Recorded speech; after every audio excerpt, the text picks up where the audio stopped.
Radio folks, Wayne will just get us on line and then we'll be into it. Thank you. Thank you. Tēnā koutou and welcome everybody to this meeting of the Central Otago District Council.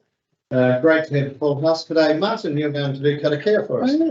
Thank you. As I find it, be patient, please. No problems.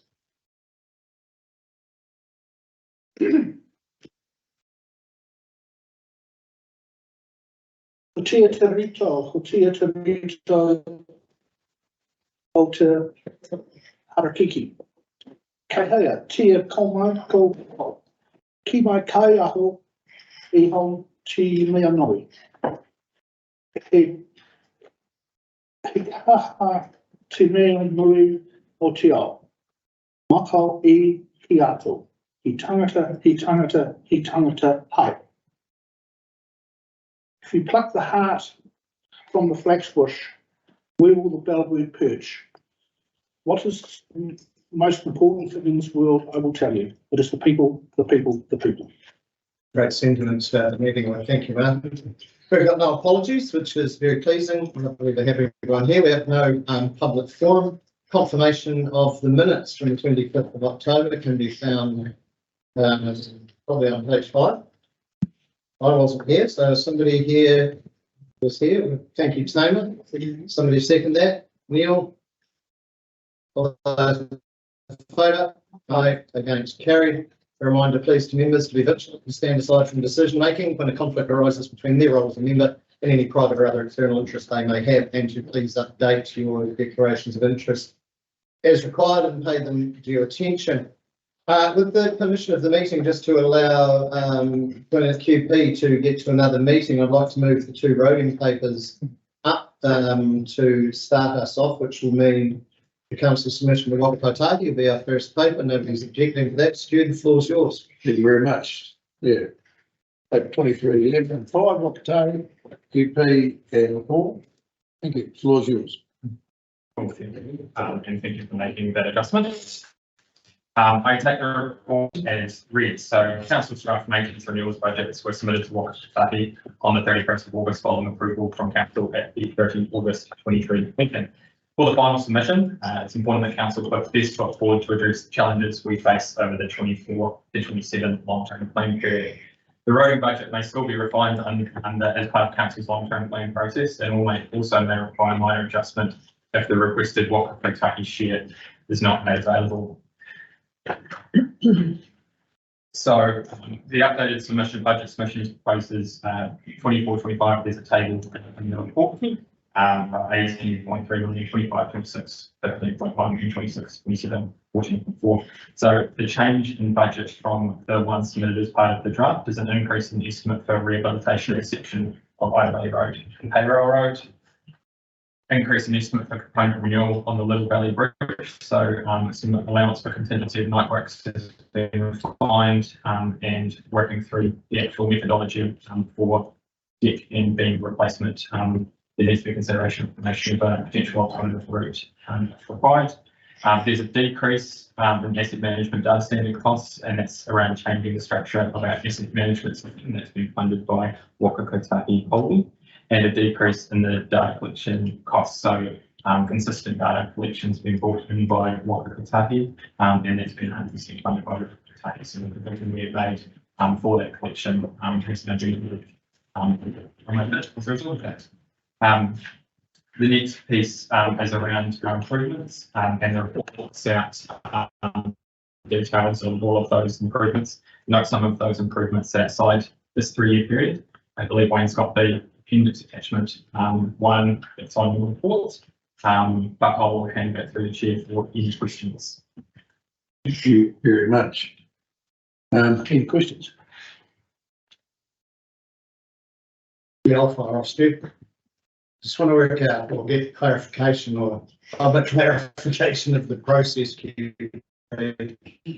Firstly, the original budgets that we looked at in August, the 16 million, if I remember rightly, that was a 2.5 to 3% rates rise every year for 5 years. So the 18 million we're looking at now is going to move that significantly into the 3% style sort of area. Yes, but as part of the long-term planning process and development of the financial strategy and how that's actually apportioned over the long-term plan period, we work through with the ways through. So I just want to clarify, this would go up to Waka Kotahi. They won't come back to us till after June when we settle the LTP. So in the LTP process, we've indicated we know what's coming. There's going to have to be things that we want and I will pick on things because I see 1.75 million up there for the bridge, which I've always been passionate about, the clip onto the bridge for the cycling. It may move from a need to a want when we look at the rates rises that we may have. So we can still, if we approve this, we can still, if we have to, add the long-term plan discussions go. Actually, I know we said yes here, but we say no now, and Waka Kotahi will deal with that in their machinations. Look, so answering your first comment first around the timing. So based on last year's, and we got the details from last year, that was into the first year of the long-term plan when we were advised to put our budget to work. We, of course, Waka Kotahi's intention is to try and get us certainty as soon as possible, but it is potentially likely that we will not find out how successful our budget is until the new year, and we have set our long-term plan.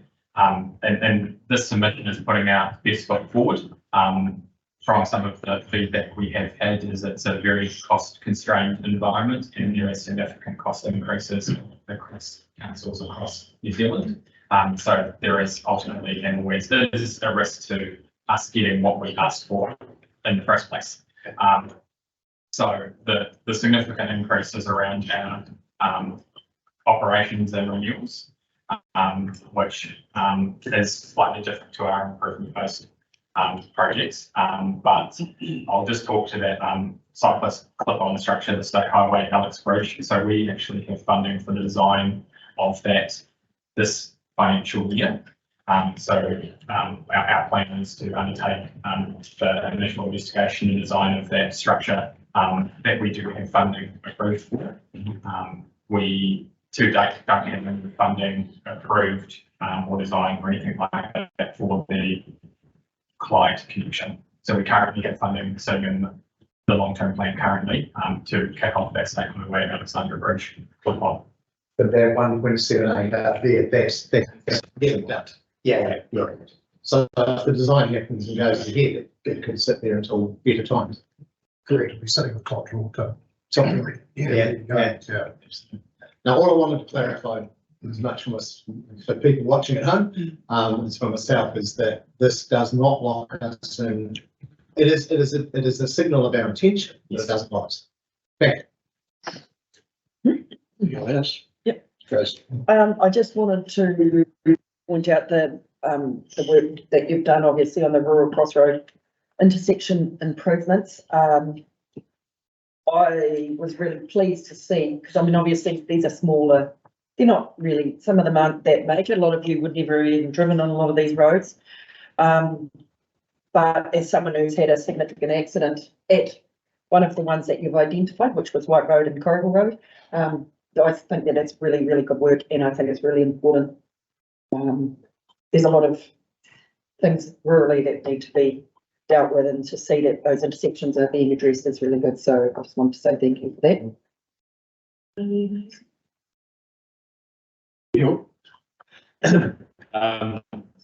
The good thing is we don't need to get into the detail of the actual components that are making up the bid, from what we just explained to Tim. But we can do this work through the LTP process, which is good because certainly some things to work through about the cycle clip on and the cycle crossing, all those things. I have got one that is something to think about for the future, is that we look at Pies and Moorings footpaths and talk about constructing footpaths through Pies and Moorings, and they always raise alarm bells to me because these subdivisions are built on the basis that footpaths weren't part of the plan, and people who bought in didn't get it. Now, without having to pay for them, people who live there are going to get the benefit of a footpath that everybody else is going to pay for. And I just wonder if there's any thought been given to our contribution to that and how that actually is collected, because it doesn't seem quite appropriate that you buy into that and now you're going to get one. The question is, do they want one? And the answer will be yes, they do if they're not paying for it. But if the answer was, do you want one and are you prepared to pay for it? It could be quite a different answer. Is that part of the logic we have to work through? Yeah, so that's also outside of the 1 to 3 year period, and that's come from a number of requests around that. And in context, and I know this has been spoken to before, but I guess that development was delivered at a time where growth probably wasn't as rampant in Cromwell. It was just starting to grow, and some of those section prices and everything were, and they did sit there for some time. So it was and I guess the initial intent is around sort of area and rural type feel of that subdivision, but yeah, I acknowledge the fact that they were included in that, and they would be seeking the benefit of that, and that would be worked through as part of. I think the key thing to do is to not just assume that because 5 people said they want a footpath, that the other 105 do. No. You know, that to me is the issue about that is actually, it does seem what you should do, what you maybe would do today, but actually, is that what the community really wants? And then you look at how we might fund our contribution towards it. So, yeah, I think it's a bit of work to be done that when that goes through. Anyone else? Okay, what to move recommendations A, B and C? Tracy? Second and Tony, all those in favour? Aye. Right, Garrett, thank you very much. 408. Freewood changes 23.116. Future yours again, QP. Cool, thank you. I'll take the report as read. So the land transport rule setting of speed limits 2022 requires the road controlling authorities to develop and consult the management plan. There are statutory deadlines to consider, including the requirement to lodge the completed plan by the 29th of March 2024. So we developed an interim speed management plan in 2022. Through the consultation hearing process, key changes were recommended for further consultation. These locations have been incorporated into the 2023 speed management plan, as well as other roads identified in terms of local roads. And the speed management plan also sets the extent of speed limits around schools, and that's a 30-km/h for category 1 schools and a 60-km/h category 2 schools, which is around sort of the urban rural piece there.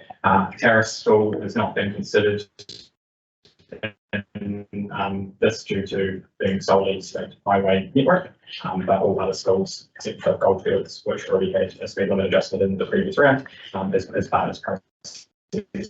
And there's, yeah, I guess lots of maps and lots of tables in your attachments there, so I'll hand back to the chair for any questions in particular.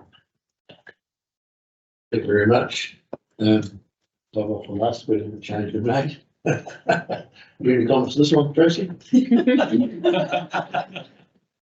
I guess around the school zones in particular, and the stretch of road around Paulburn, there's quite a significant distance where you're talking about the changes.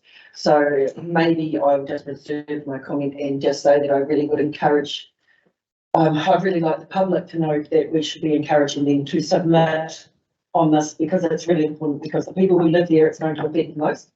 And, you know, it would be really great to hear from all the people, the parties involved out there. It is a pretty straight stretch of road, so. Sorry, just make one comment as well. We are having the consultation open for quite a significantly long period, but just knowing we are going into the Christmas break, so we wanted to ensure that it was open as soon as possible this side of Christmas, with schools still being, more people still being at school, but then ensure they're still open at the other end once they're coming back, just to try and capture as much feedback and have the schools try and get as much of that to the communities as possible, as well as giving everyone else a chance around the local roads and schools as well. Anyone else? No. One thing that's come up a lot from the public and the school is Terrace School's desire for a pedestrian crossing on Enterprise Street. What are the reasons for that not being a consideration? So pedestrian crossings are a completely separate piece of this. So interestingly, the previous report considered uncontrolled pedestrian facilities and putting some funding in for that. So there's a warranting assessment that needs to be undertaken for pedestrian crossing. And in our last LTP, we applied to have some funding to allow us to do those safety related projects, and it was declined by Waka Kotahi. So we have that and some other sites we really want to consider for the provision of a pedestrian crossing. I know, I've been talking with Neil with regards to a crossing in from the retirement village and trying to get their residents safely across around that sort of New World area. So through the long-term plan and our submission to Waka Kaitaki, we're pushing for some funding to be able to undertake that outside of the speed. So that's still a consideration alongside the speed limit reductions But we'll go through a process. assessment and understanding assessment and working with the store, depending on whether that's an uncontrolled pedestrian crossing or a care crossing or how that will work. Yeah. Oh, yes. I've made some comments on a number of particular instances, but I've worked out that this process we're following by having a proposal means we get community feedback, and then the feedback will determine or help guide us in the decision making. So I was to say, for argument's sake, that while we make a road, Mutton Town Road, 80 k's when you turn left coming out of the new retirement village, and it's a dead end anyway, is that the process that we're going through will address that from the people that are most affected by that, instead of someone like me thinking I've got an understanding of. So that basically, I don't think there's much point going through those, but the one that does worry me then is that, what about those roads that aren't in here? Because you might get a submission about them, but actually you haven't got the scope then to pick it up. And my example will be is the 50k coming off the Clyde Bridge to Ormsby Road and going, really?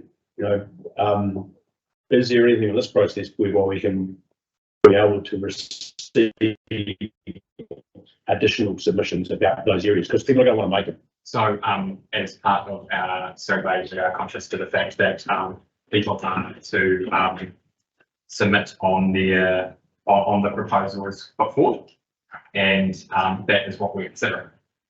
The survey still also allows for people to submit on roads not considered for us to gather information. We can't make changes based on that. And as you can see, there's 10 roads that are coming through from the previous round of submissions. So that would form the basis of future speed management planning exercises. And in the future as we move through. So there's future opportunities to make changes as we go. But if there is something that you believe that we should consult on in terms of a lower limit, I think that's worthy of discussion in this forum, because if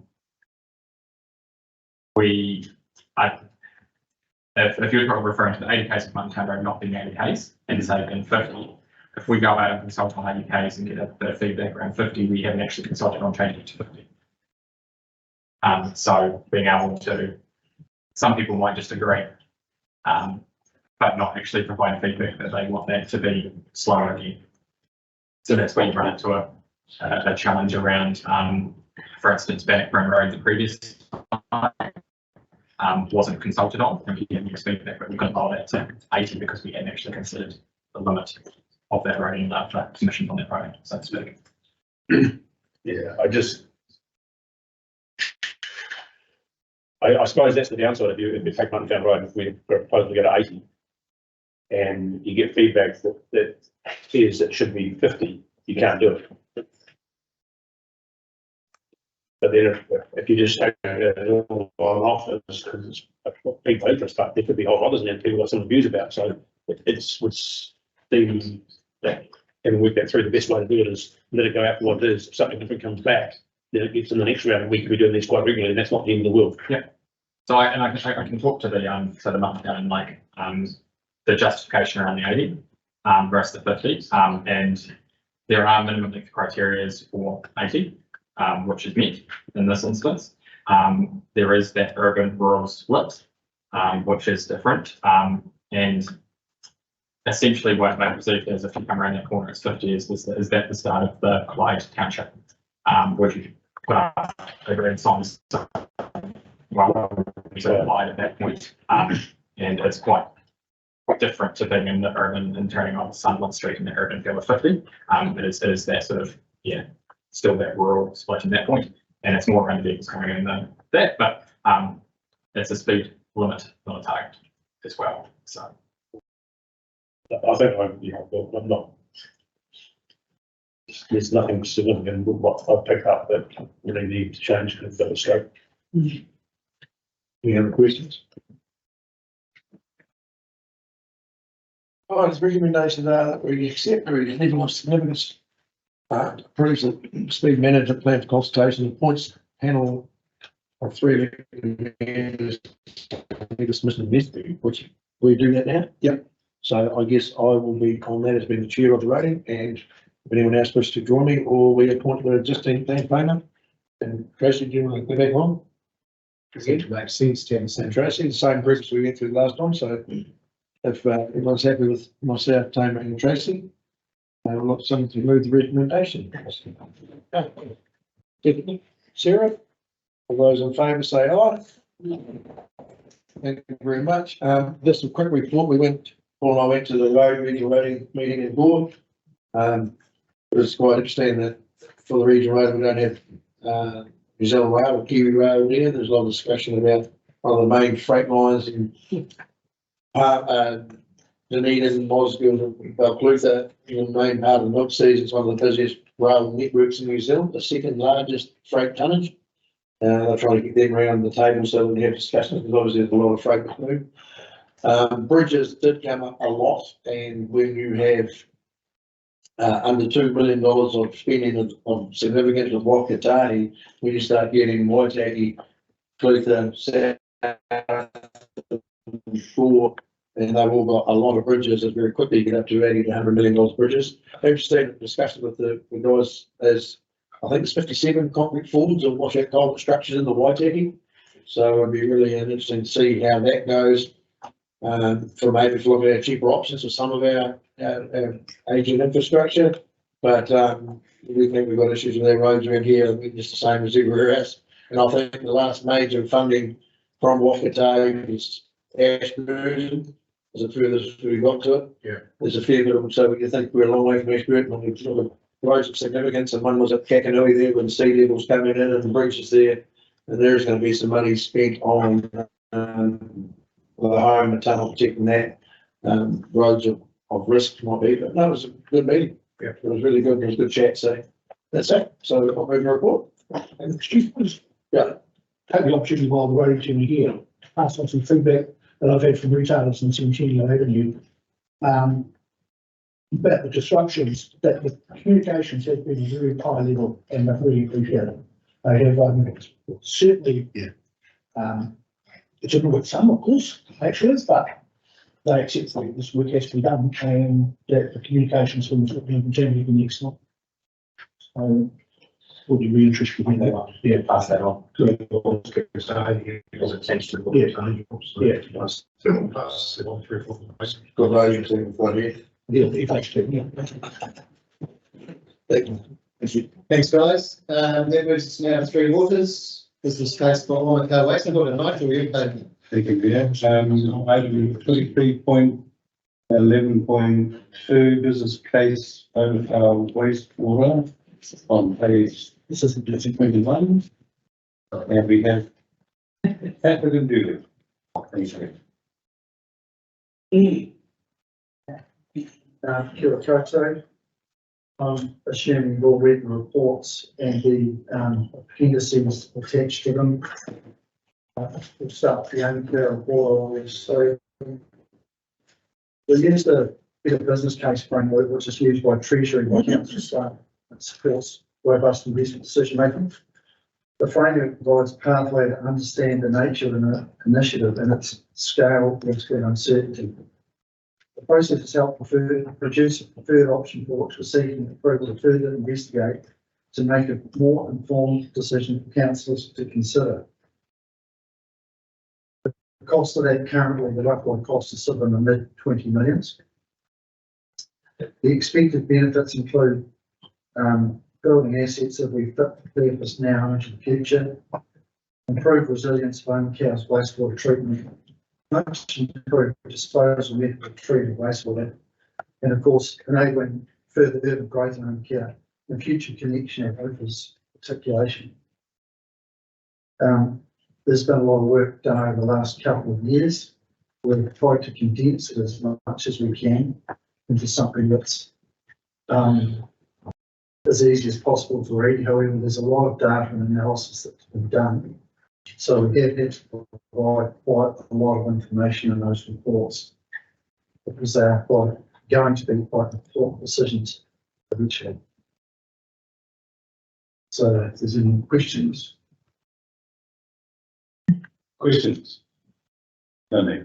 Is it possible for you to have exactly who the entity might cover the cost of the design?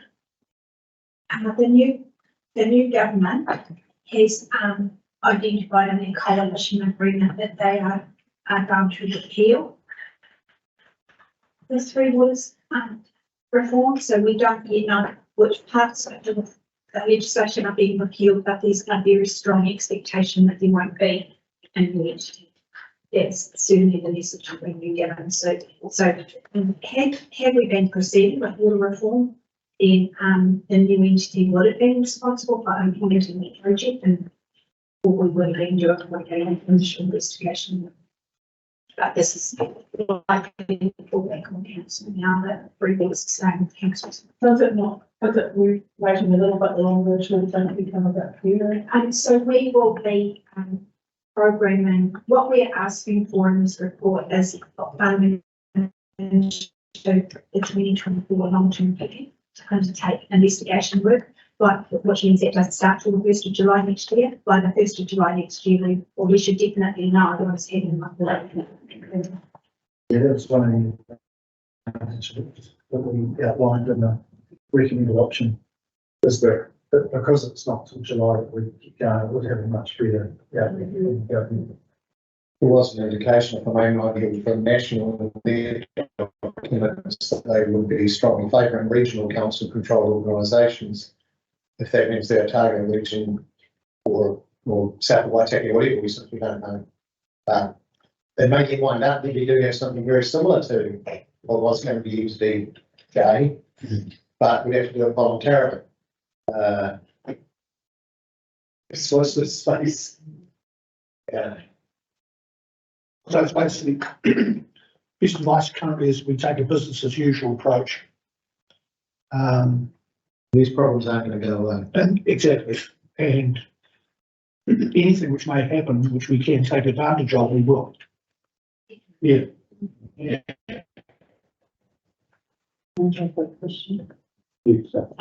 My question is, in the report rationale said that when you look at these two issues alone, they stack up, but when you look at our broader water issues, they may not, meaning the protozoa work that we also have to do. So this report, we are looking in isolation at this issue, but we know that this isn't our only water issue. So how do we look at our whole water picture? These are wastewater issues, that these will go into the long-term plan, and you will get the whole lot as part of the LTP, and you will get to look at the affordability of what's being presented to you, and you have the ability through the long-term plan process to change this. Asking for a resolution for this report as support to pop the investigation work into the draft LTP that then comes back to you to look at how as a community can we deliver these projects that are actually have legal implications on council. So you did right, you need to understand the whole picture before you can certainly take your step in the back is the money. And my other question is, I mean, I definitely think putting waste to land is a great idea, but do you think the government may repeal waste to water? Like, do you think there could be a change in that? So we obviously don't want to see the use of government. Certainly there's been indications that they are looking at some of those things. What I would say with Homecare and Homecare, they're driving. There is the discharge to water, but it's also the ponds that had been inundated by flood water 3 times, I think, when I spoke. Yes, so we have fundamental resilience issue there. So whatever we do, we're going to need to move the site, and it's probably more of that moving of the site that's the issue that costs me money than the discharge to land sort of stuff. And if you're moving the site, you've got the ability to do discharge to land. And there are some concerns around discharging into the money river. Maybe with the levels of treatment that we have at Omakau, even if we were allowed to continue to discharge to the river, we would have much more stringent treatment requirements, which we don't have at Omakau. We just have the ponds. It doesn't have membranes or nitrogen removal, all those other processes. It's a good question, but probably one that's probably better directed at the Alexandra. Yeah. Although just to clarify with Cow, it is not an option to leave part in the present place and protect against future flooding. Yeah, there's a lot of risks associated with it. A lot of risks. Yeah. It is something that we did actually look at as a short-term solution, but our consents quite specifically state, and bearing in mind these consents are probably, they're quite old now, they've been around for a long, long time. All I'm really asking is your considered view is that mitigating or protecting the existing plant is not a viable option. And you need to get growth there, you need more treatment processes,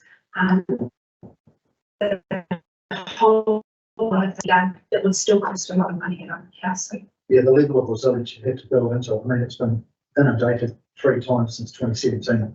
So it is a high risk site. We have to get in quickly and spend quite a lot of money. And in the end, we should still end up having to move it. So. Is the taking out of the window care further down the seams not making a difference to the flooding? No. Not really. No. Oh, sorry, Jess. I have a couple of questions. Fully agree that, and especially someone who lives in the valley, the manual care, even if they did say you can still do it to water, I think it would, the manual care in particular is one that has to be addressed. So fully support that decision to move it and to do return clean field. I just had a bit of a problem with the report, whether it's my reading or whether it's, and when you talk about option 2, investigate the 2 top options in further detail. What do you mean by 2 top options? Is that Some top options that came out of the business case report. okay? So that, okay, So there's a preferred option, but there's a second one. yeah, which had a combination. Mm. So that, okay, that's what you mean. You mean you were referring to another report. I just didn't, I was wondering if there was, Yes. okay, Yeah. that's right.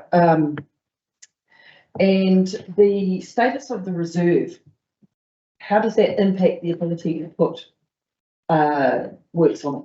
So that's why we need to do some more investigation, because all of that sort of thing needs to be looked into. We've done no consultation with stakeholders around Yeah. the land options or anything. So there's a lot of work to do to say, can we even do this option? Because it may not, we may be coming back to you saying there's some reasons here why we can't do this. We're going to have to the drawing board here. So but to do that kind of investigation, we need to start bringing in some specialists to help through that process, which are, there'll be property information, there'll be geotechnical, all that sort of thing. Because I just check that the geology in that area actually supports the kind of disposal options that we.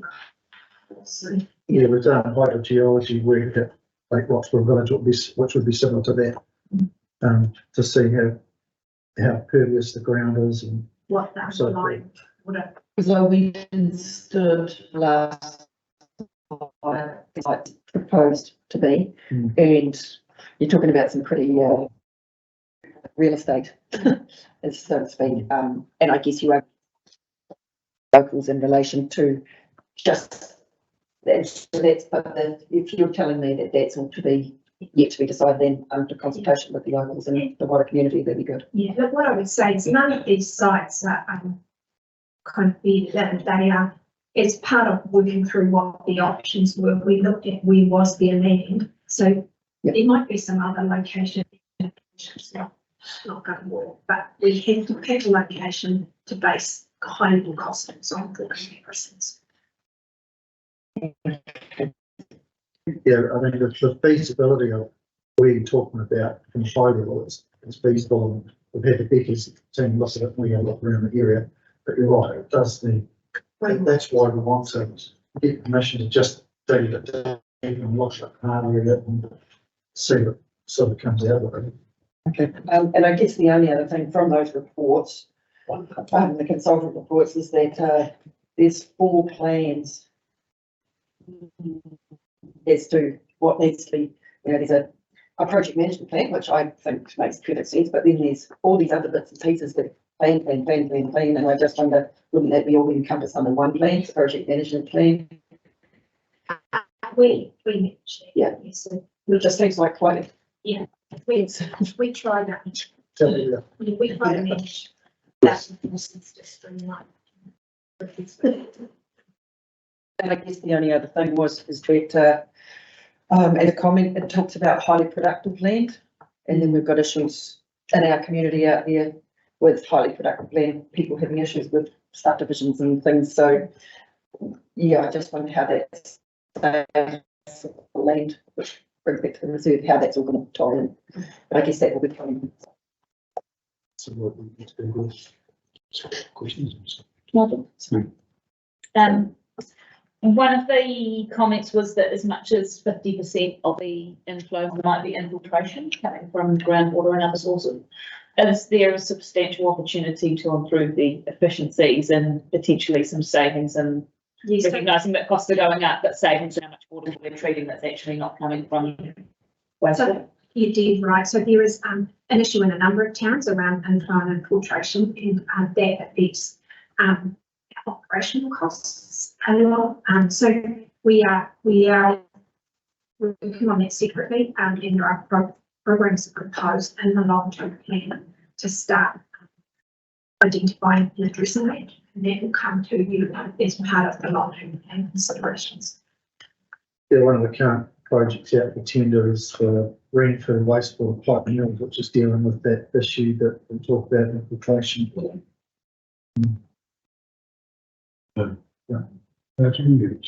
Just one comment, you say that you've been breached 3 times in 2017.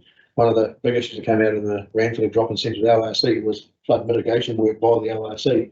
And I can't help feeling that some of what we're dealing with, and that may have come down the line, is because other people didn't do their job properly. The river stayed in its course, and that's the flood mitigation issue. We may have maybe once. Otherwise sort of breached their hand. That's a big issue in flooding, more so to keep the water in the river. Good. Thanks, Nigel. Just 3 quick ones for clarification. In the Becky report, there's an estimated date for Ormacow 23rd. That's a See, we have a consent date that comes up in a couple of years. The consent requires us to examine. Doesn't require us to have the plan built. And they have to pick a date for, and they look at inflation. So we will narrow down that the procurement plan and the proposal, the delivery plan, and that will kind of identify how long will it take to build this thing.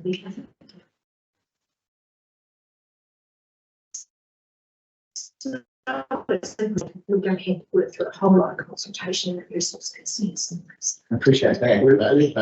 We're working for the timeline after having the strategy in place by June 2025.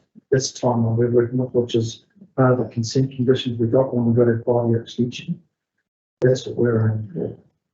Right, but I come back to my point, 2033 is the date that anyone reading this report, as I did, would go, well, is that when it's expected to be done? And the corollary of that is, I can remember Susie Ferguson giving me a right little treatment on national radio. We'd had 3 inundations, 2017, what the hell are you doing?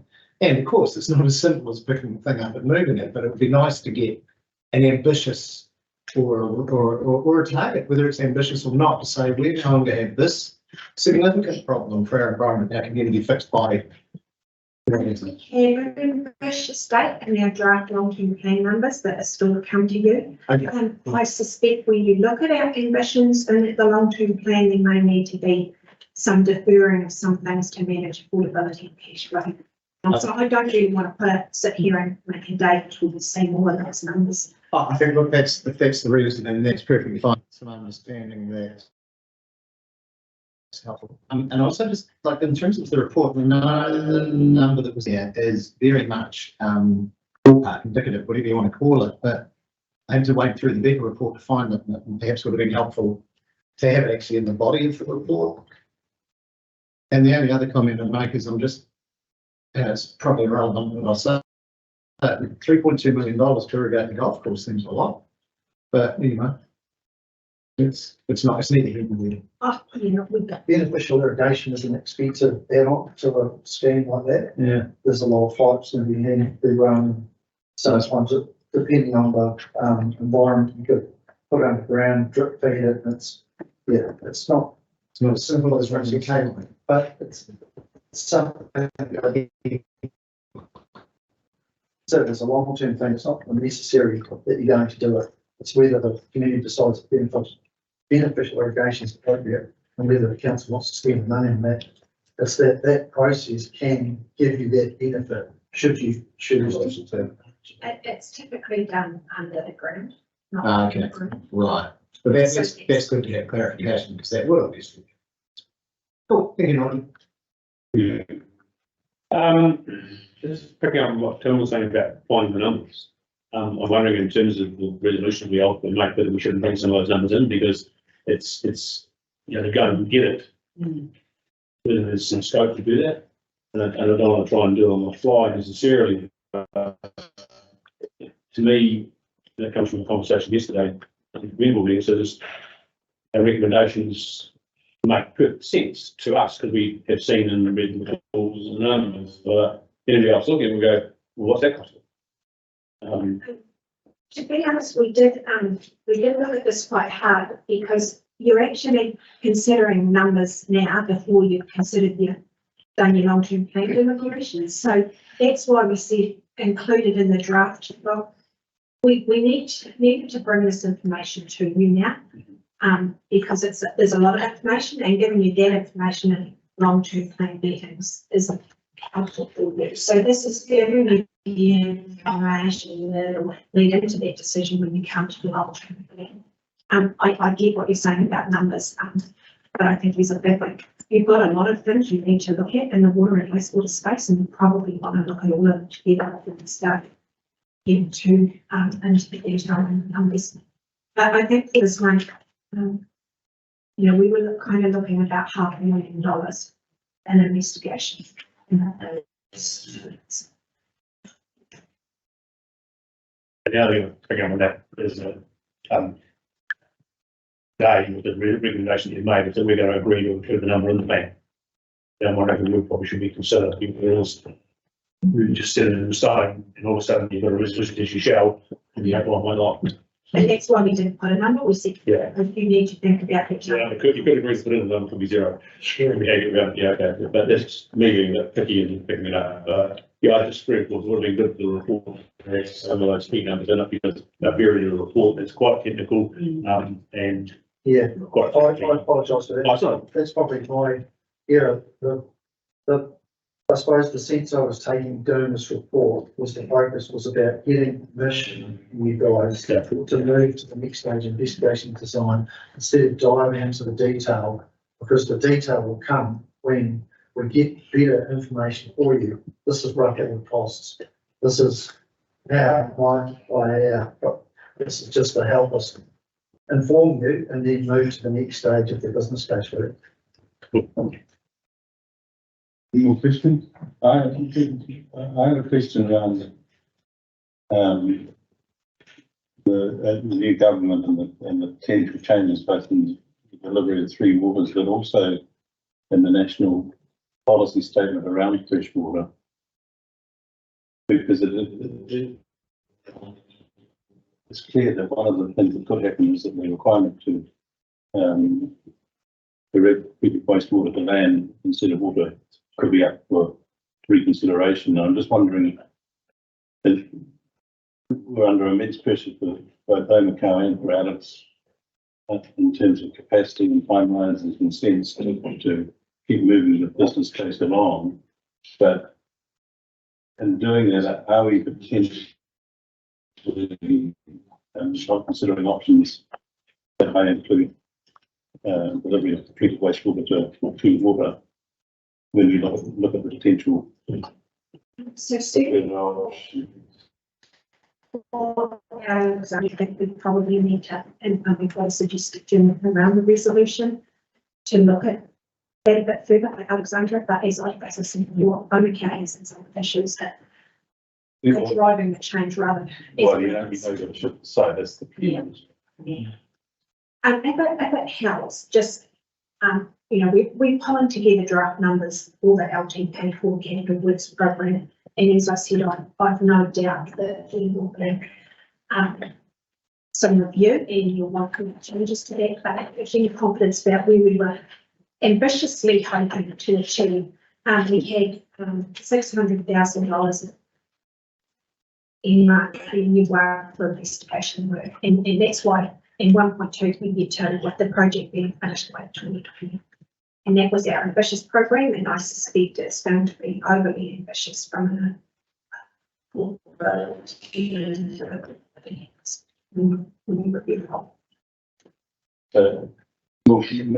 particularly when we look at the Alexandra, I just like, and maybe it might require a change to one of the recommendations. Precluding to look at disposal of water not to land, and that may alter the investigation of potential sites. So what, where do we go? Yeah. Meanwhile, Omakau, we have before us recommendations A, B, C, D, and E. I've got to move Tracy second. Sure. Any further discussion? All in favour? Aye. Against? Carried. Thank you. So we now move to page 202, business case for Alexandra Hospital. Okay, so Alexandra and Omakau would collectively work through the business case process. So as you would have seen by the documentation, they included options whereby we would be dealing with Alexandra and Omakau together. So a combined scheme was considered. And as a result of the process, though, the preferred option is designing and building a new wastewater treatment plant facility on council land adjacent to the Alexandra Airport. The high level estimate cost for us is approximately 120 million. Preferred option presents a large investment to council to ensure that costs are understood and provide council confidence before committing funding for construction. Further investigation is required. More in-depth investigation will provide further understanding of the potential efficiencies can be gained and how the project and funding could be staged. Similar to Omakau, the expected benefits include meeting the needs of future forecast growth demand, implementing assets that will be fit for purpose and resilient now and into the future, and a much improved disposal method of treated wastewater. And like the other one, you know, it's a generational decision. There's a lot of information provided. We've condensed it as much as possible, but it is important stuff. So giving you those two reports to digest, which I thank you for reading and taking into consideration. So adding to that, just I'll respond to the comment about the option for discharge to water. So as we work through the options, we were advised pretty clearly that the draft Otago land and water plan will require all discharges to water to be removed over, I think it's the next 20-year period. 2045. 24 by 2041. So as a consequence, that option to continue to discharge to water at Alexandra was discounted. There were a number of other reasons, though, why there's some concerns around the existing Alexandra site. So for those of you who go across the river gully, it's got a very constrained area. It needs a lot of work for the developer to improve to fit what needs to go on the site. There's also in 1999, when we had the flood that resulted in that flood banks being built, that the road got flooded and there was no access to the site. And we've also got a lot of issues at the moment with sludge management costs, and they are skyrocketing. And in order to get those costs down and make them more manageable, there needs to be a sludge drying facility built into these sites, and that requires some solar, probably is the most effective way to do it, and that sits in a gully and hardly gets any sun in the winter time. So there were other reasons, but we didn't go into those reasons in any great detail or analysis because we already had the fact that it could be discharged to water.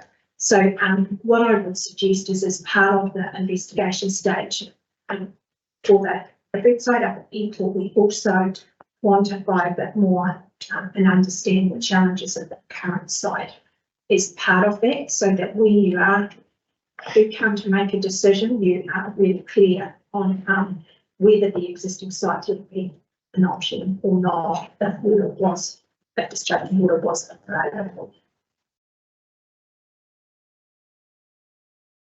Questions? Lovely. Just when you mentioned putting it up the side, Alexander and you could, and then he could be not interfering with that. So that's the kind of thing that needs to be worked through in the investigation stage, because exactly where and how feasible it is with what might be proposed at the airport, the understanding of impacts on other land uses needs to be worked through in a lot more detail. Because the other option of putting it beside better, of course, a bit. We did look at that early on, and it's there's not a good area of land available for us.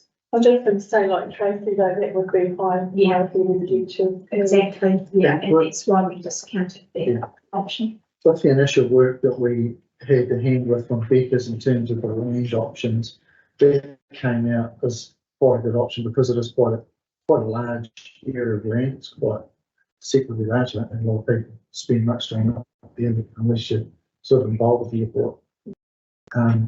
And there's quite a large zone between water and the surface, about 70 metres between groundwater, which is a really positive thing for this type of treatment. So that was another thing that gave positive nod to that area as well. The closer you get to the river, the closer you are to putting treated wastewater back into the river. And we know that could create issues for us, or challenges from a consenting perspective. So when we saw those elements of it, that was quite positive from that perspective. So essentially, just so that I guess it's really clear, you've got the two issues, you've got the sludge issue and you've got the treated water issue.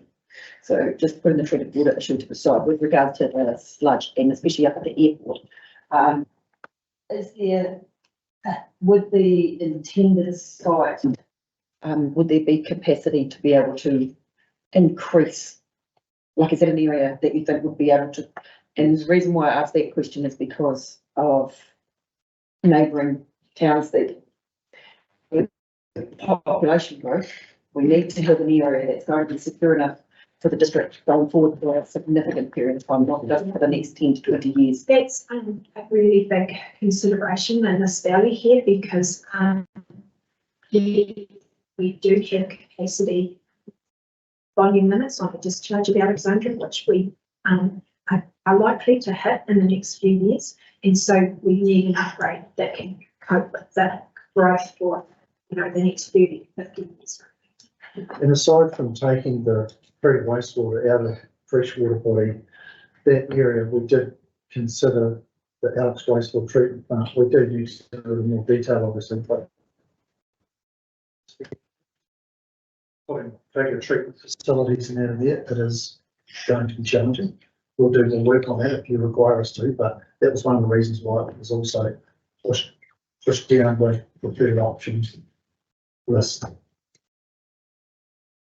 So what seems clear is Poma Power and Alexandra, the existing sites, are not really viable options. It's really. Yeah, that we're getting to the point where they're growing their course really, and the communities have grown so much, and, you know, these sites are expensive to run, so, you know, we don't have set site quite for that very reason, we have the two running together.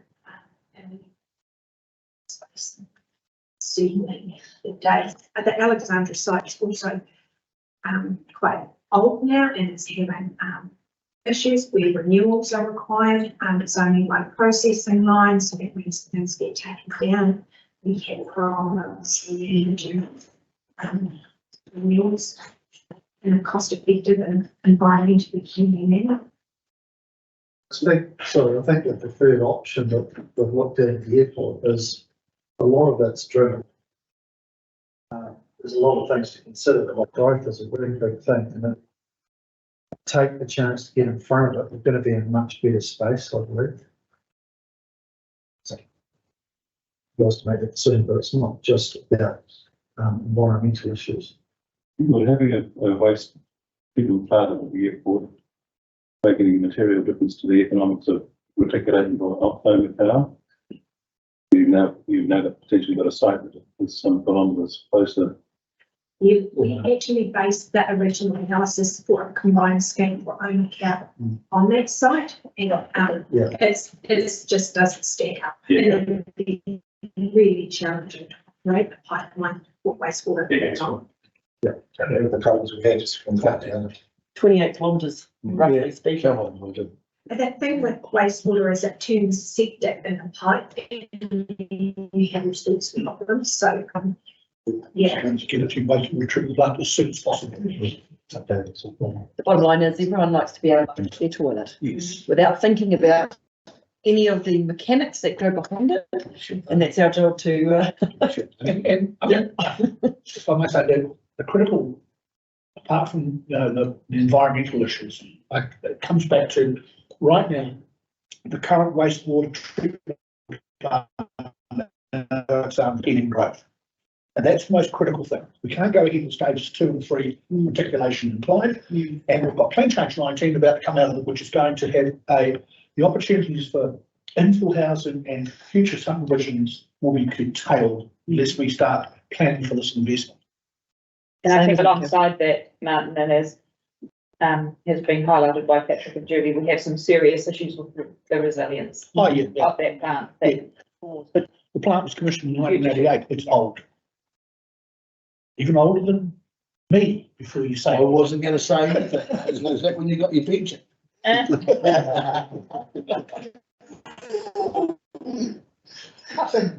So, I mean, you know, with both owner power now, so there are drivers around resilience, around consenting, around inhibiting growth capacity.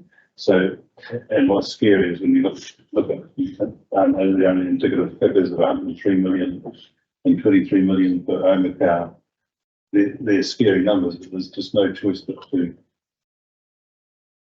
keep pursuing the business case and firming up on the option. So if there are no further questions, comments, Like A, B and C. Quite happy to move A, B and C. Right. and, sorry, A, B, C and D.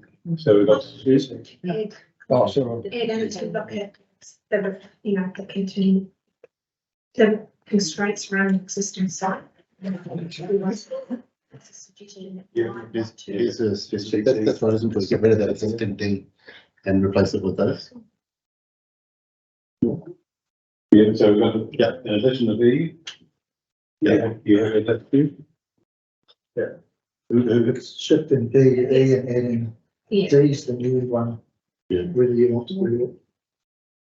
A, B, C, You did. U, D, and D. Yeah. Right. So we'll move it. And I'll second it. Martin seconded. Any further discussion? All those in favour? Carried. Thank you. Sorry, nothing in relation to the reports. Do we need to have the same report in twice? We tried to split Alexandra and I count up to make them easy.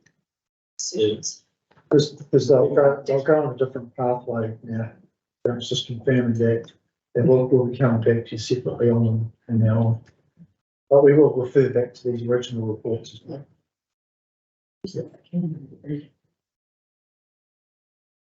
Nothing like reading the reports and contingencies twice. That's good. We thought we were going to be able to build one plant by chance until we got it. That's why. That's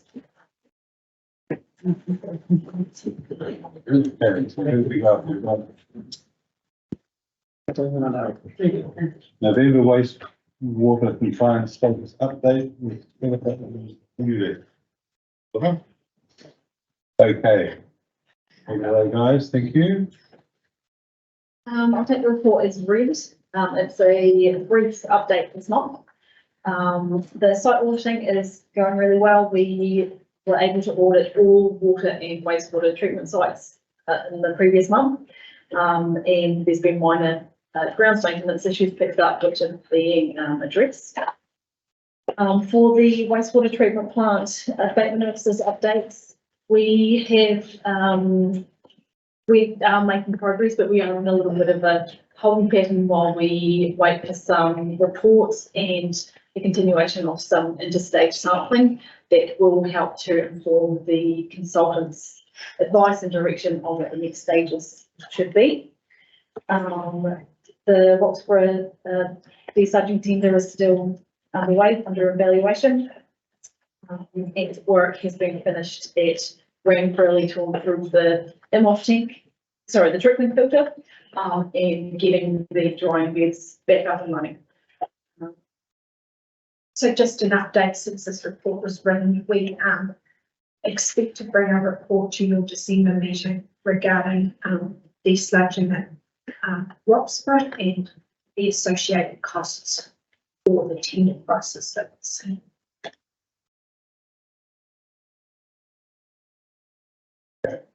Any questions? Just thank you. The switchboard and SCADA system at Roxburgh needs replacing. What caused that? Was it old? Did it blow up? What happened? It's to do with the flow meter. These are, when we put flow meters in, they had to hook into SCADA networks, and then the SCADA networks had to hook into the electrical networks. And so it actually unravels a chain of events that's never as simple as putting a flow meter in. And so we've had a price for that switchboard work, which I think is in the region of $250,000. There's actually a number of them around the district. So we are looking at how that work will get done through the next long-term plan through our renewal programs. But we can't just go and hook we've got a flow meter, but we can't read the stuff off the SCADA until that work's done. So you can't go out there in a car, take a photo. They do continuous data. So we're looking at whether someone could go down and download it every so often. But what we're finding is these things are way more complicated electronically than just putting a flow meter in. So can we expect with our 6 other wastewater plants, and you said 250, it says 160 here, and these are big costs. Yeah, okay, well, that one's 160, there's another one that's 200. Somewhere else in the network or an electrical switchboard replacement. So what we're looking at is how we procure that work going forward to get. We'll be coming back to you with that.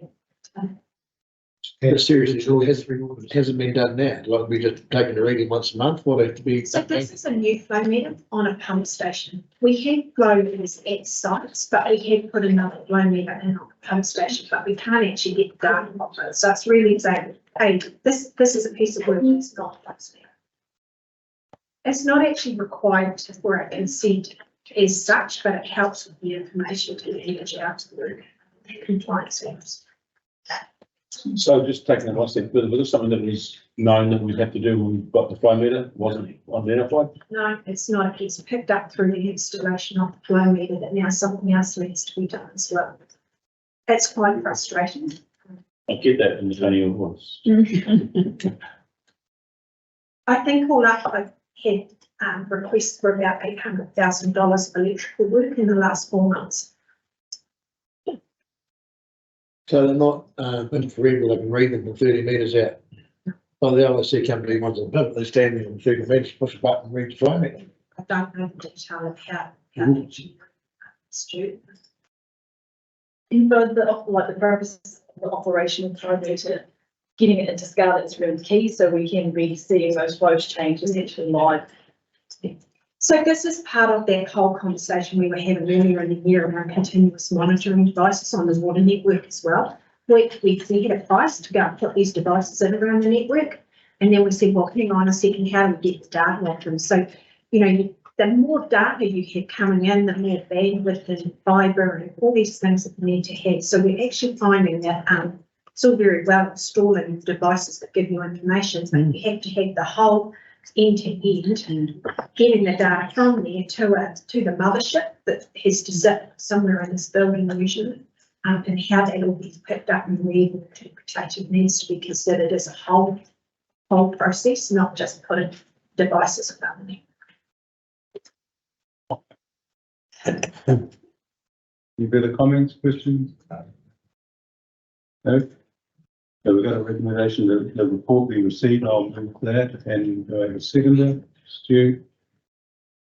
Those in favour? Thank you, guys. With much gratitude, I'll say stop 3 waters for today. Just to note, councillors, that these reports are coming to each meeting, but with discussions with staff and modules, so we're going to skip it next meeting because that's only 2 weeks away. So it doesn't seem to be materially at least time to do that. Taylor, you're right. Okay. Let's move to Linda for some happy news about grazing. Morning, everyone. Welcome. I'm not sure it's happy, but it's got nothing to do with the It's not going to cost 130 million. No, I'm going to do my damnedest to make this money to not pay for So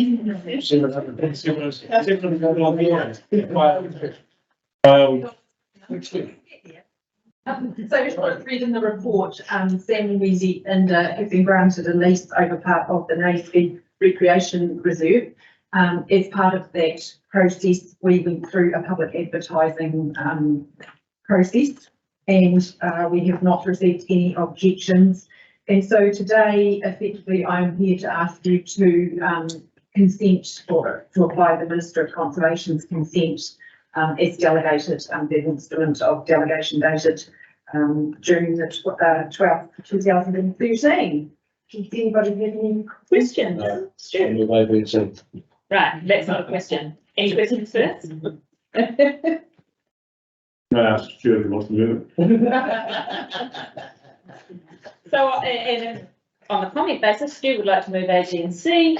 Would anybody like to second that? Thank you, Tracy. All those in favour? Aye. Against, carried. Thank you, Linda, and we really look forward to that. To have $770 per annum. I should have used it properly. What charge? And next up, we move to the 2023 draft open space naming policy with Corey and Maria. Welcome. Good morning, everyone. I'm not sure if I met you all, but my name is Maria. And I'm hoping that this is going to go as easy as that last time was. Okay, so I'm going to take the report and attachments as read, but firstly, I'll just give you a quick overview. Right now, we do not have an open spaces naming policy, and I guess it's come to our attention that we do need one after a few requests have come through from developers, members of the public, asking how we go about this process. So we, it's a similar concept to the road naming policy, which you should all be familiar with. It is a little bit different though, because it is, we're given a little bit of guidance about how this has to happen through the Reserves Act. So when an open space needs to be named or renamed, there's a few steps in the process. First is that we will go to Mana Whenua, consult and determine if the site is of significance. And we are going to do this in accordance with the partnership agreement with Ōkaha. If a suggested name doesn't come through from Ōkaha, we'll then turn to suggested names, so we will get suggested names from the community, developers, etc. And we will consider these against, there's a table of considerations. And council staff will then report a final name to the appropriate community board for approval. And that the delegations have been amended to make that nice and clear so that there's no confusion around this. Okay. Any questions? How many places haven't been named?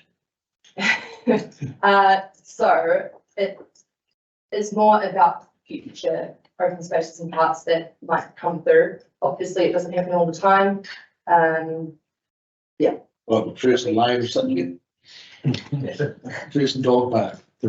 Yeah, I guess it's kind of view that aren't named, you know, just locally call something which people understand, and that's fine. And we are getting more reserves coming through development contributions. So, you know, there's one coming up in Sutherland Park playground, just for example. So, It's very big built, trust me.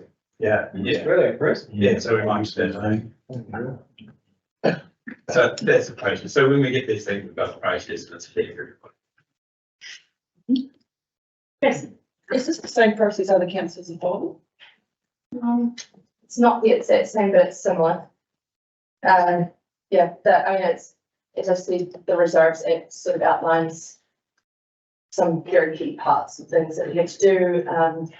So It's 900, it's similar to what other councils. And we have a partnership with Ōkaha, so we've got to go through that process. So the different things that we need to do that aren't councils.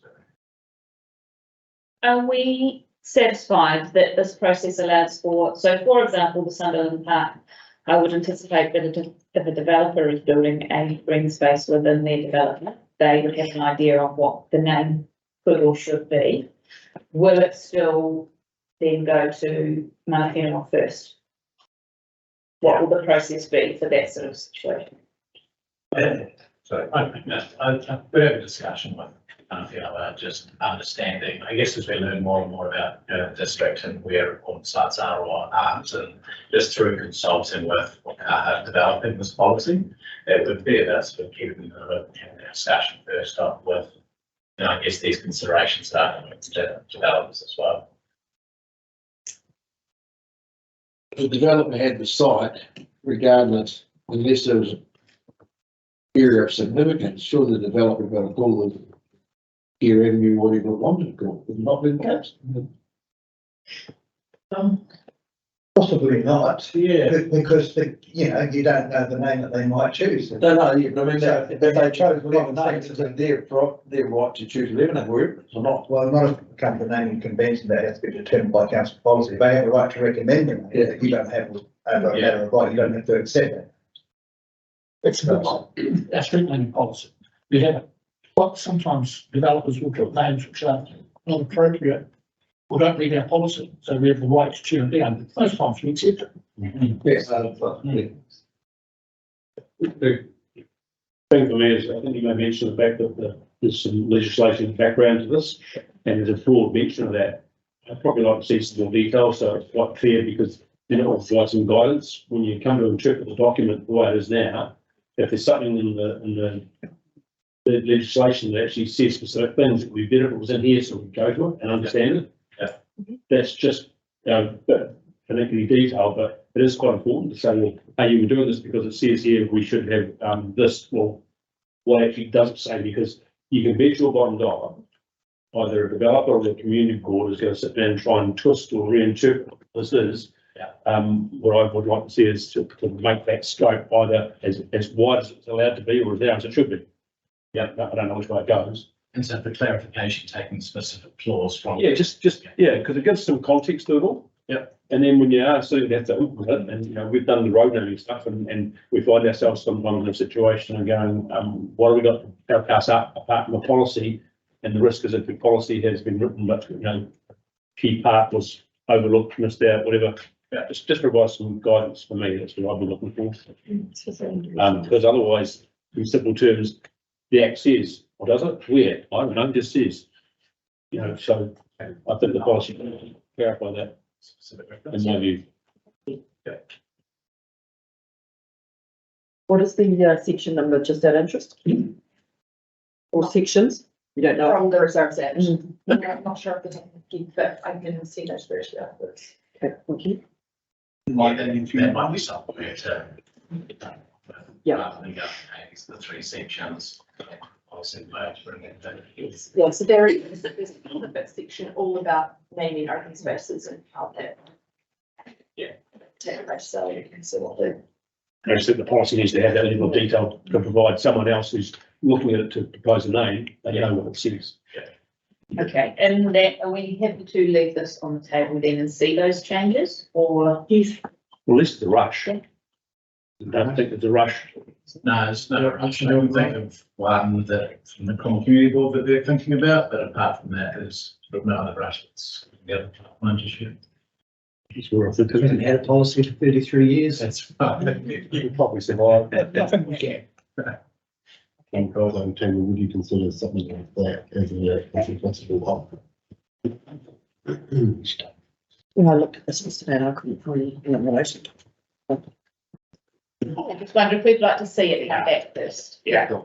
So really open. Just to see those changes, so we can make sure they're clear, and we don't want to be adding in loads of extra that's not needed, but just some of that specifically.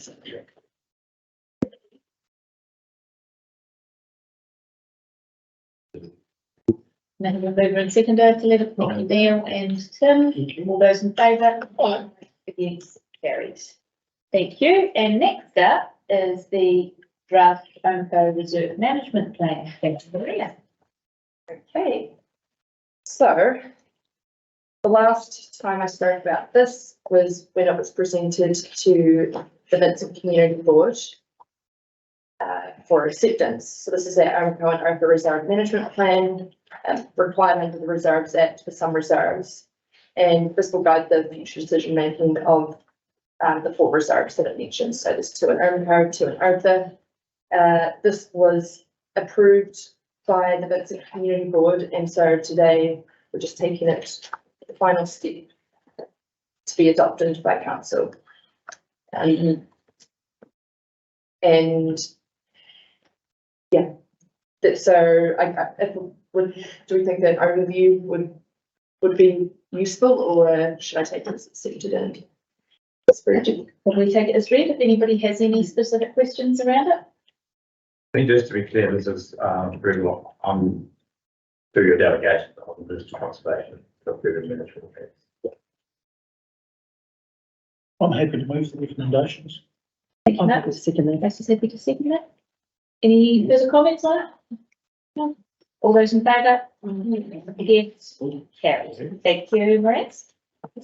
Thanks, Claudia. Just as a comment, not a question, I think it's good to see that, you know, a lot of the concerns and things that come from the community have been incorporated in here, so, yes, it is, the community knows that they've been heard, so, thank you. Of course. Thank you. Thank you very much, Tamer. And we're on to our finance report for the period ending 30th September. Welcome. You're both dressed in black for a reason. You're in navy. I'm in navy. Okay. You can certainly tell I'm slightly covered on. Welcome. What do you want? Oh. Lead away. So take the paper is being released. This report is to discuss the financials as at 30 September 2023. For the first 3 months of the financial year, the council had an overall favourable variance of 1.78 million. Of this, the income had a favourable variance of 824,000. The development contributions were higher than budget by 1.2 million, alongside grants and subsidies, reserve contributions, profit on sale of assets, and regulatory fees also being higher than their budgets. This is offset by unfavourable variances in land sales and user fees and other income. The land sales are driven by subdivisions, and at present there are no subdivisions with land ready for sale. However, the Dunstan Park Stage 3 sections are all now fully sold, with 5 being sold in the first quarter of the financial year. And we've also got 5 still sitting in planning. Yes. Yeah. So there's no new subdivisions ready for sale. Yeah. And I believe the budgets are for the Commonwealth subdivisions being here as the future Salisbury Road development within that budget. User fees and others behind this is due to the water meter sales budgets. So actual water volumes do change each year and need to put plan for revenue. And at the moment it's a bit of budget timing with the first rounds being read in October, November. Expenditure has a favourable variance of 958,000. The main favourable variances include cost of sales, refuse and recycling, staff and other costs. The other costs, the cost of sales is strictly linked again to the subdivision sales, as there have been really none for future ones that will remain as a favourable variance for most of the year. The refuse and recycling costs are behind budget. The council staff have been working with the new waste management contractor to sort out the billing process. I believe that this is being sorted out in the November period. I'm not sure where that is situated at the moment. And the next financial report will give us a better understanding where that sits against the budget. So these favourable variances are offset by unfavourable variances and professional fees, grants, rate expense and interest expense. The grants variance is due to the timing of the item 9 group account. This was paid out in July and it just doesn't fit with the budget variance, budget split over 12 months. And we're sorting that when we do our carry forward and forecast budgets in alignment. And the interest expense is higher than budget due to higher than expected market interest rates on the external debt. Capital expenditure has a favourable variance of 3.3 million. A total of 16% of the total annual planning budget has been spent. We are carrying at the moment we are working through our carry forward capital works project budgets from 22-23 financial year. The projects that did start in the previous financial year are continuing in this one, and we will have those carry forward budgets with you as soon as we can. Approval. Internal loans are forecasted to have a closing balance of the financial year of $4.3 million. External loans provided to the community has an opening balance of 67,000, and as at 30 September has an outstanding balance of 61,000. The council currently has a total of 25 million in external debt, with a planned external debt of 70 million. Our external debt is managed using our operating cash flows to reduce the impact from external interest rates. And the debt is currently being uplifted in the Three Waters area. At present, the council still has an unaudited reserves balance for 30th June, sitting at $11 million in the surplus, of which the district-wide reserves are in deficit by 24.6 million.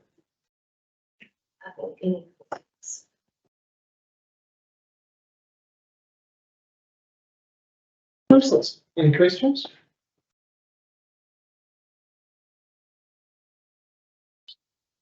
All right. Did we get anywhere on that dog registration stuff, or is that still a work in progress? The dog registration project. Reach the dog. Reach the dog. What's the question? Yeah, that may go to that. And we're just doing. Yeah, I got that yesterday. We had that discussion. Was it yesterday? Or the? So we have money in to put that on to Magic, is that what the question is? Not quite. Is that something you? Yeah, we are following up. Part of it's to do with data integration from taking the registered dog data. Yeah. And putting it into our current operating system, Rex Dog, is exactly that. It is a dog and we'll be stepping away from that. Not sure why we bought it, but we did. But anyway, we are doing some understanding the finances. So we did purchase it, and we have been, expecting the lease of that so that we have the money to actually, make it, take the information and put it into a front system and test the back system. Right. So, I would like to clarify, we purchased Reg the dog at a time when we weren't using Magic Enterprise for that, and it's been really good while we had, it was really good while we had the support of the person who built it. Since we've purchased it, we have found some challenges with the back end of it. It has enabled the customers to register the dogs really quickly, so it's a really good operating system at the front end. It's the back end that's challenging. And as a result, we're probably one of the cheapest dog registrations in the country. We're definitely at the lower end. Because it's now at ours and we're not getting the support we need, we will move towards Magic. Should be able to operate the system at a similar cost using Magic Enterprise. Yeah. How long ago did we purchase it? 2020. Yeah. So we actually purchased it at the rate less than we were paying for it. So we actually did really well out of it. And at the time, had it been functioning the way that we hoped, we could have rolled it out to other councils because it's really, really quick and easy. But yeah, that hasn't. So we've had 2 years of it for what a year might have cost us, and now it's not working out, but we're still. Yes, just have to keep following up on this, shops and we, yeah. We know where it's off. We know where it's We off. know where it's off. We'll probably do it. Yeah. That's like here, financial support. Yeah. Right, any other questions, councillors? No? I'll move we accept the report, receive the report rather. Neil will second it. All those in favour? Aye, against, carried. Thank you very much. It moves us on to the next report in relation to the local government special general meeting. Due to this not being a delegated authority, we're asking that myself, and if I'm unavailable, Tamara O'Neill, being the presiding delegate on the 11th of December. I talk a bit in my report about the future by local government work, so I can drop it in here. You would have received the document that's being voted on earlier in the week. It's essentially after, what was there, 130 at the first Hui in Wellington, 200 at the second Hui in Wellington, who went through the 17 recommendations in the future local government report. This was what was boiled down alongside 7 meetings of the advisory board I sit on, to get to a point where we can hopefully get a consensus of councils to go, look, in general, that's the right way forward. So really at this point, Nick, you've done a bit of work on that too. Feel free to jump in if you have anything to add to this work. Or Taylor, obviously. Oh, I mean, I just think it's great that there has been some consensus that LGNZ is putting.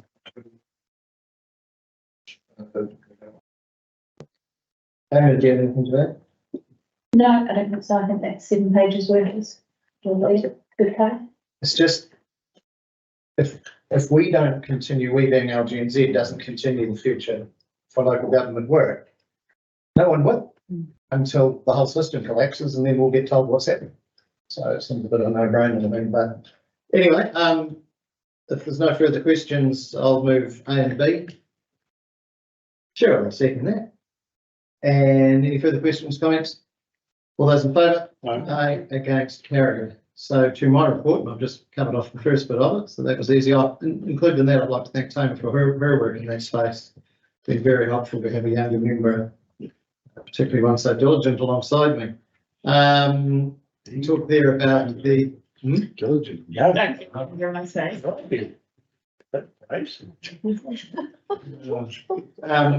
Also talk about the Peter, Tamer and I attended the rural and provincial sector meeting because it was the day after the LGNZ future by local government, so it made sense for Tamer to stay on.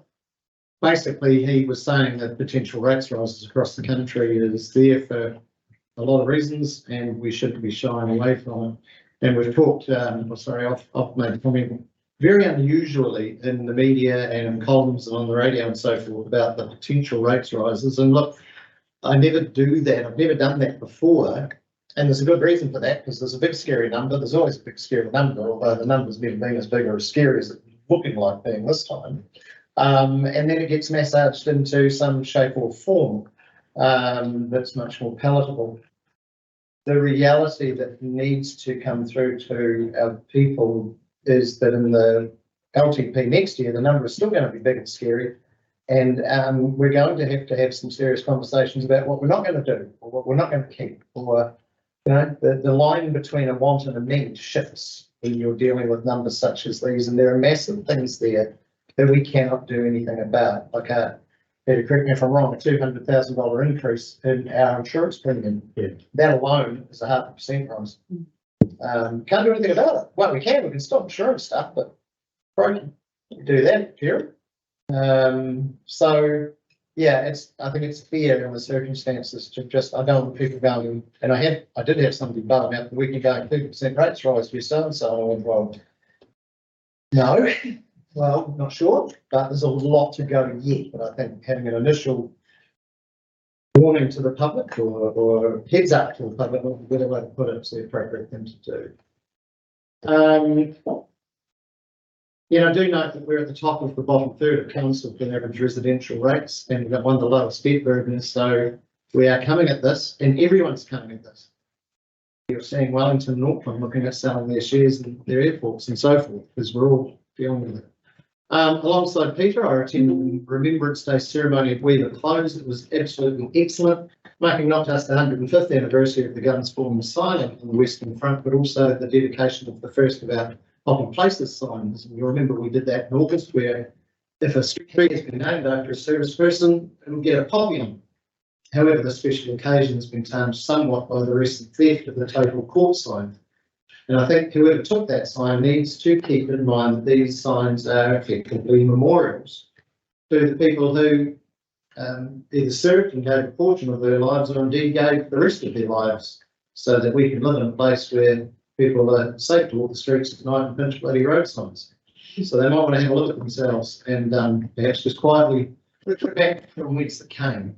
Isn't there a harsher penalty for doing it with defacing memorials and those sort of things? Isn't that? Only if the chair of voting gets hold of it. Yeah. Bring that on. Yeah, that probably is, but I think the simple thing is, I would like to think that somebody had perhaps a coming home from a Christmas function, perhaps a little worse for wear, made a silly decision. Yeah. And will And in a very short time, we'll make it the right decision, the place signs back at the bottom of the pole. Yes. Yes. Or we will. Yes. I attended and spoke at the opening of the Monte Cristo Winery in Springvale.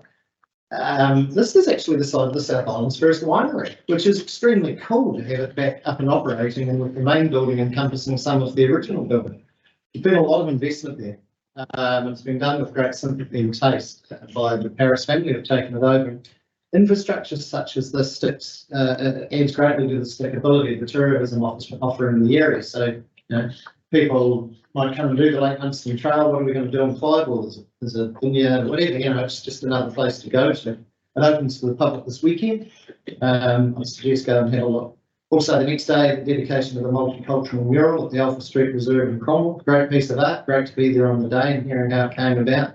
And to hear from the folk who had their faces painted on it. That was excellent to see them there. It was really, oh, that's it. It was great. Yeah. Congratulations and thanks, Warrington, to all involved. Had an impromptu coffee meeting with an Auckland-based fruit exporter. Taiwan takes 55% cherry crop, and just basically saying keep the brand reputation as your highest priority, because you know, if we lose that, our price point will not be tolerated. I even said the arts showcase at Terrace School, which was absolutely fantastic, and later in the night, the Dunstan High School senior prize giving. It's just great to see how well our rangatahi are progressing through life and how heavily involved our tamariki were in the Terrace School showcase. It was a fairly good day. 17th of November, where it tried to snow on the dedication of the Galactic Sanctuary at Spec Creek, but it was cold. well, there was a big turnout, and look, there's been a lot of stuff going on, and you know, particularly in the newspaper, of environmentalists on one side and farmers on the other, particularly around the Minyana. Farmers are by and large the best environmentalists we've got. Yeah. And all the time. and and these galaxies, I'm big on the galaxies.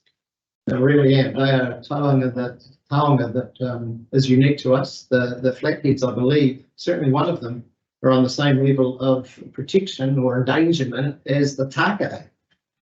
In the meantime, we have Fish and Game supporting actively and fervently the rights of the invasive pest, the trout. Probably best not to get me going, but it was nice to see a tiny foothold being enhanced and protected from that invasive pest. Well, There is actually a few places around the district that are actually got protections in place for that. right. For the galaxies. And it was also really poignant to have it named after Matt Hickey, dedicated to Matt Hickey. Huge congratulations to the CODC Information Management Team. They won the Association of Local Government Information Management Team of the Year Award. It's a big time. It's a huge honour though, and shows the calibre of the people we have working in this organisation. And just finally, I wasn't here at the last meeting because I was in Asia. And boy, you know, you say travel broadens your mind, but I've come back and you breathe the air. You know, even when I got out the car today and just breathe the air and no one's trying to kill you with a motor scooter. It was just magnificent. It's great to visit, but to come home. Methane. Maybe a bit of methane from the cow that's just walked past you. But I just think, you know, to put there too, that talking to people, the effect that corruption has on their everyday life, and corruption around the equivalent of our table, where it would not be tolerated for a second, despite the accusations of stuff. That's a fundamental part of New Zealand life and culture that we take for granted, that we should be protecting, and we do rigorously, because it stuffs everything. It really does. You know, you've got local governments that can't clean the streets because there's no money, because it's in someone's back pocket. Oh, that ain't no good. Right, anyway, any questions? Cool, I'll move my report. Tamer, second that. All those in favour? Aye. Against, carried. Thank you. It brings us to the governance reports. Sure, page 2. Status reports, which have the letter of thanks from Central Otago Health Incorporated, so thank them for that thanks. The Otago Museum report, status reports. Anything in those status reports anyone would like to comment on? Yeah, just noticing their target, just lost it on their target, so not a lot of people being, they haven't hit their, yeah, obviously they're not, what's the word for it, where we come up, just the numbers look like they're down in some of the, on the wee graph they had at the top there. The museum? Yeah, those are like, there's lost it, good one. Feels a bit of that going around. Yeah, just it looked like they're, you know, the numbers are a fair way down from where they were, I thought they'd be heading. We would be having Ian come in. He must be due a visit within the next 3 or 4 months. I imagine him seen for a while. Yeah. So early next year, Stuart, keep that in mind. Yeah, no, just. That's the boss man. What about the status reports? Yeah, I've got a few, All right. just to be a pain. No, not at all. Page 621 is, got to get most of it, some small writing. NZ, NZS to 4404. I see that we're applying for some funding, and let's go, well, that's great progress at long last. So long may that continue. My next one is on page 624, which is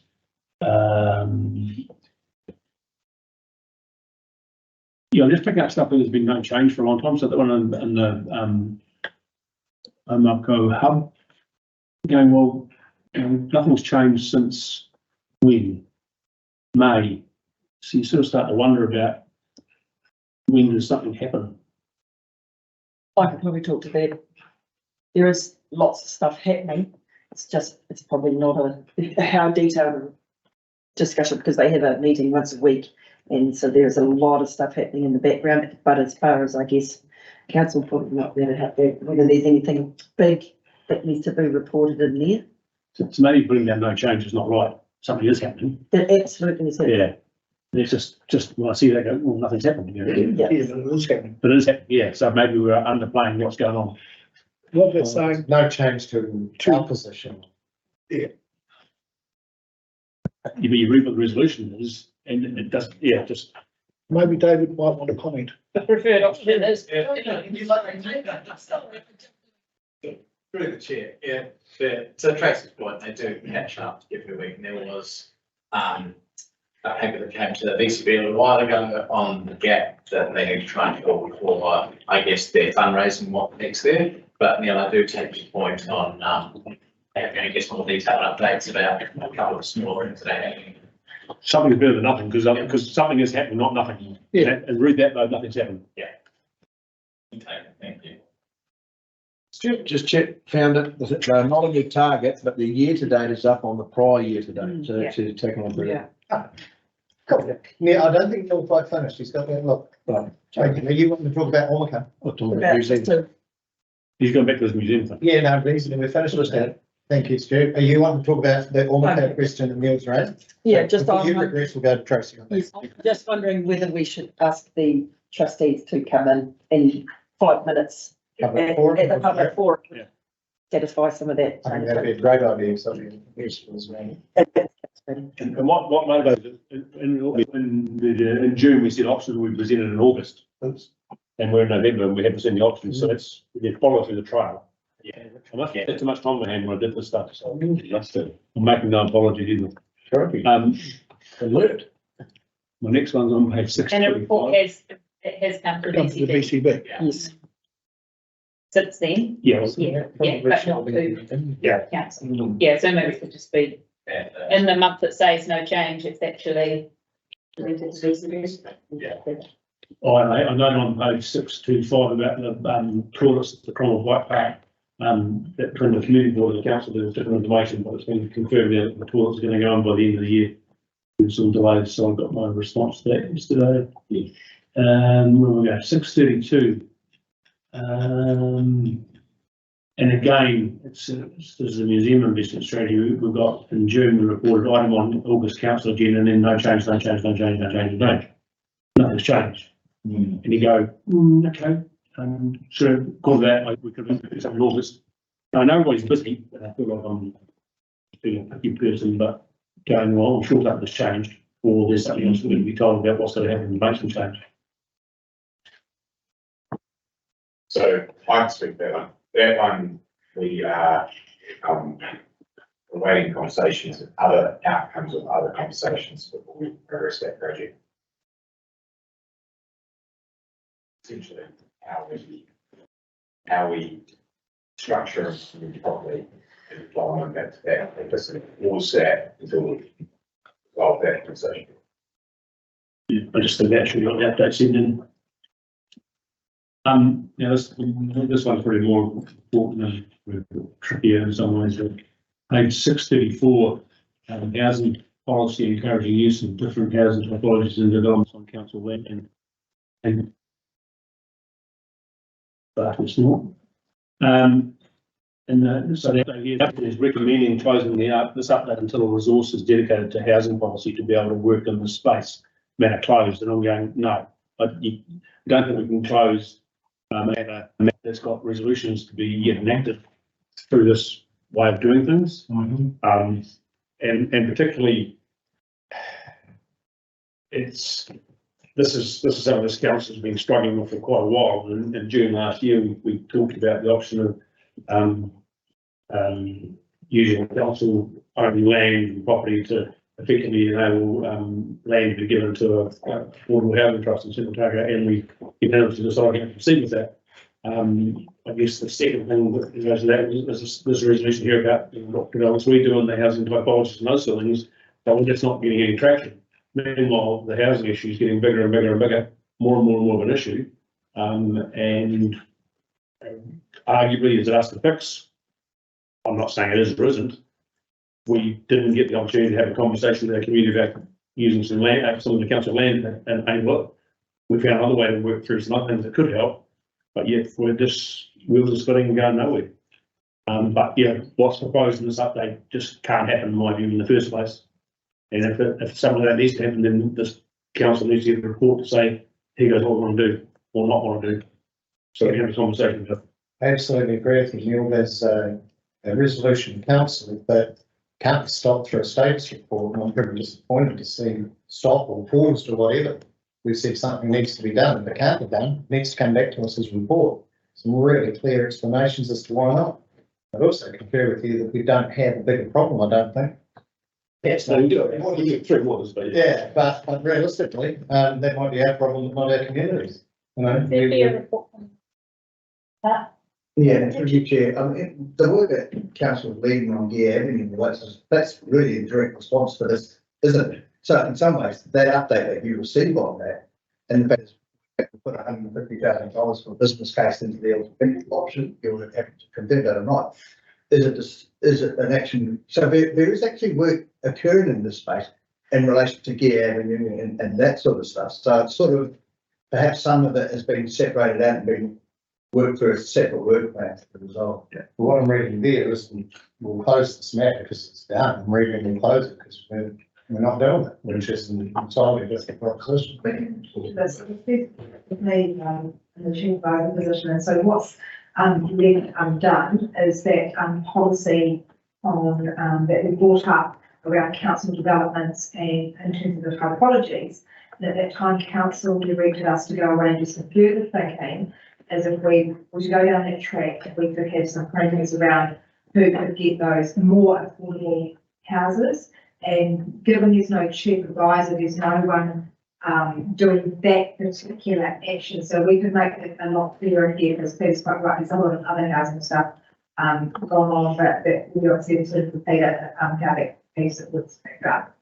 Yeah, but it can't be made much clearer here. It needs to be made much clearer in a report that says the resolution of such and such, whatever it was, here's where it's at, and council, are you comfortable with where we've got to and with progressing no further, given our starting situation?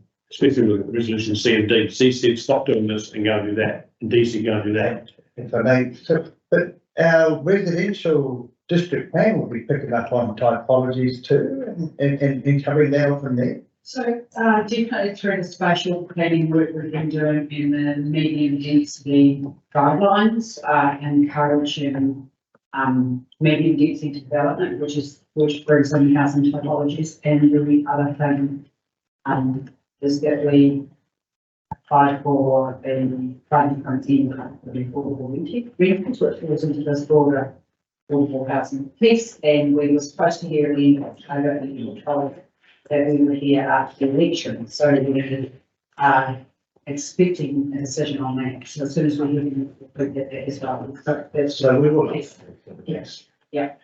That case there was talking about a shared model of ownership based on the Queenstown model. No, that one there wasn't.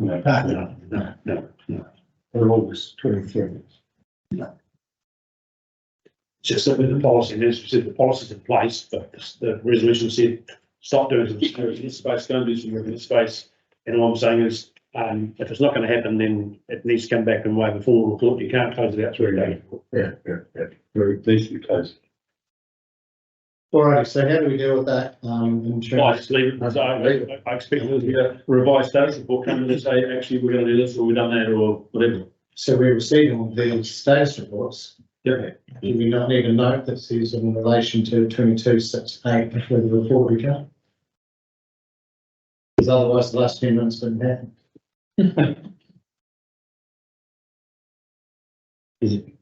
Well, I think it's an update. It come in the form of a report, we call it what you want, but it needs to come to that end of the table. So here's where we're at. Where do you want to go? I mean, we investigated something that we funded at the end on. Oh, it may well, but the dead end is an mistake. This one here is not a dead end. This is about a policy of typologies. And a particular piece of work that the chief executive was to provide the council with advice on preferred purchasing options for smaller footprint properties as described in the provisions for different housing typologies in the development and council owned land policy. So that's the bit of work that has to happen. Interesting, I'll just pick up on subject to market conditions. Those of you who recall yesterday at the Common Community Board, that board didn't believe the market conditions were right for certainly those that played ball, he wasn't interested in them anyway.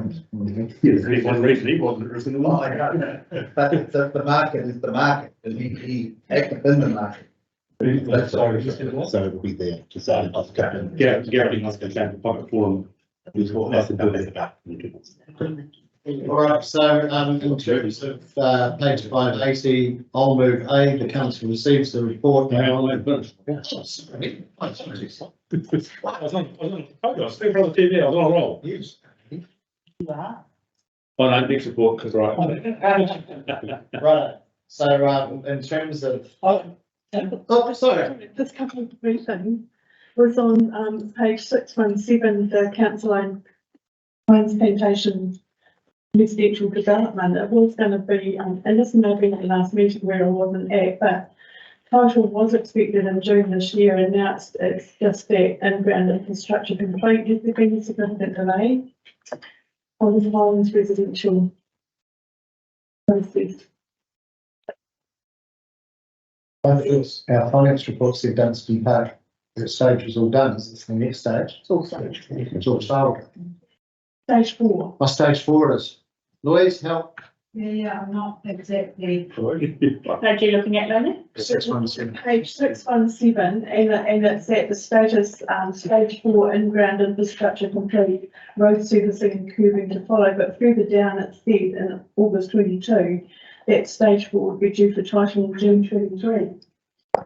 But it seems to be quite.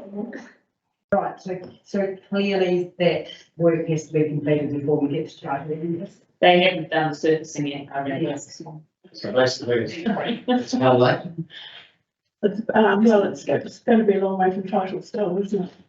That was due. The groundworks need to be done. Yeah, so if that's the last page, then it's a matter of line certification. But I can get a better indication of time, update. And the other one was just on page 31, plan change 19, when is that likely to be operational? I know it's gone out. Next year. Next year. I mean, he says on the 28th of November. Yeah, but Chair of the Vincent Community Board might want to be asking why when those stage 4 titles are due in June this year, we're still resurfacing in October. That's because you can't do any surfacing at this. In Wednesday. Yes, that's probably. Well, some mistake. The works appear to have been done, it's all graded, looking flat, and they just haven't done curvature. But they're still with going in. Anything else, Tim? My answer is a little bit fluid, but I think the first quarter next year is with that stage. Cool, right. So A, we received those reports, and B, in relation to whatever the number was. I just would request an update on the policy discussed in item 22.6.8. Cool. So I'll move A and B. You will second it. All those in favour? Aye. Against, carried. Then we have on page 643, the minutes of the Vincent Community Board. Did you pick something up in that? He's very alert. You missed the paper. Getting near Christmas, loves all I know. Is it next paper? I think so. Oh, I would say, no, it's not that paper, sorry. Ah, cool. Following paper. Oh, I was going to, yeah, right, brilliant. Thank you. Date of the next meeting is just a couple of weeks away. February. Huh? February. Oh, yeah, I'll move the community board minutes. And Tanya will second them. All those in favour? And against, carried. Thank you, mate. Next meeting is the 13th of December. I'll move we exclude the public for the reasons given on the page that they're given on. And Neil will second that. All those in favour? Aye. Against, carried. Ruby, thank you for joining us today. It's great to have you in the room, and it's Ruby Shaw for folks who haven't met.